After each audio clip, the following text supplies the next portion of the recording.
20 years sa anniversary namin. Wedding. 2 days nang walang tulog. Sobrang excited. Sabi ko, Actually, okay naman po, safe pa rin naman po yung sitwasyon doon. Yun nga lang po, wala pong flight. Canceled po.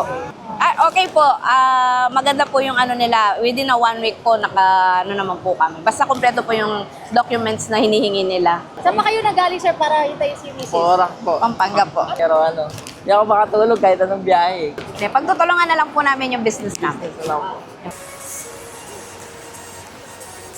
Kasi na-cancel yung visa ko ng March 3. So, nahihirapan kami kasi maraming stranded doon sa terminal na hindi umuwi. So, napasama ako doon. Pa-cancel kasi ako kasi may sakit ako, kaya ako uuwi. Breast cancer. So, napapunta ako sa repatriation. May nag-recommend sa akin, naka-friend ko. Akala ko hindi totoo. Totoo pala. Kaya, mahirap. May tunog-tunog. Minsan, hindi ka makakatulog. May makikita kang usok, hindi mo alam kung saan. So, medyo mahirap. Kaya nagpapasalamat ako sa inyong lahat, sa gobyerno. So, maganda yung yung ginawa niyong tulong sa amin sa mga OFW. Yun lang kasi pag nagtatrabaho kami, naiiwan yung anak namin sa bahay.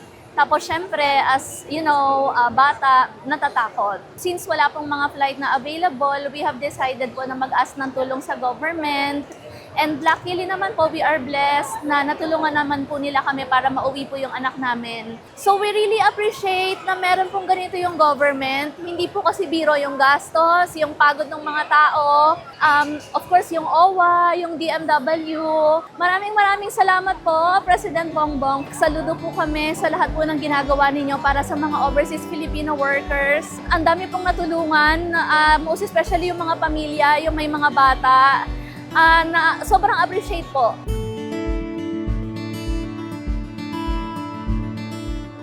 Warmest welcome home po sa inyong lahat. Sa ngalan ng ating mahal na Pangulo Ferdinand Marcos Jr., wala na po kami kinagagalak pa na makita kayong nakauwi na sa ating mahal na bayan na Pilipinas. Usap na kami ng Pangulo na siguraduhin malusog kayo, kaya meron kami services na pababa, gusto magpabibi, gusto magkonsulta, meron kami mga psychologists, psychiatrists at mga na-express. And welcome home mga kabayan. Mabuhay kayong lahat!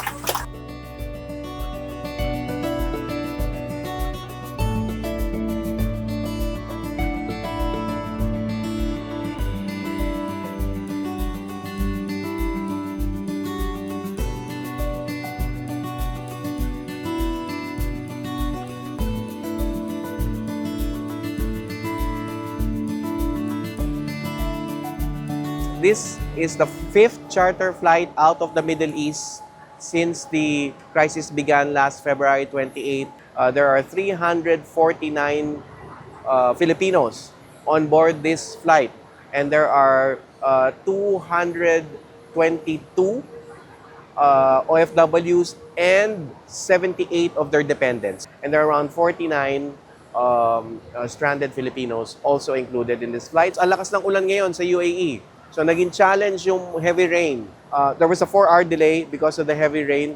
But upon arrival, yung pinag-utos ng ating mahal na Pangulo, which is yung whole of government approach, you saw Sec Ted Harbosa exercise his authority as the Secretary of Health to be the first to board the plane along with the Bureau of Quarantine. Fast-tracking, processing na, hindi sila lalapit sa immigration, ang immigration ang lalapit sa kanila. And then yung, of course, may financial assistance na bibigay. Admin PY Kaunan and the OWA also have financial assistance. Bukod sa financial assistance na inabot na sa kanila doon, may financial assistance po uling bibigay sa kanila dito. So, libreng hotel overnight, libreng transport to the hotel, libreng transport back to the airport for the domestic flight, libreng domestic flight, at may sasalo pa doon na tiga OWA, DMW pagdating nila sa kanilang provincial airports. Doon sa mga desidido na kung hindi na bumalik at dito na, meron po tayong mga pangkabuhayan. May program po tayo, livelihood programs. Pwede po sila pumunta sa mga offices ng OWA, sa mga regions. Doon po nila i-avail yung mga ibang programa po. Meron po kami yung for small-scale businesses, yung tawag po namin Balik Pinas, Balik Hanap Buhay.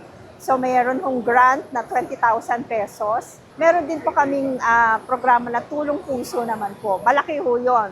So, depende ho sa number ng OFWs. Ang maximum po namin doon ay 2 million pesos. So, yung mga gusto ho ng trabaho, local employment, nandyan po ang Department of Labor. Kung gusto naman po ng mag-training para mas mapataas yung antas ng kanilang skills, andyan po ang TESDA.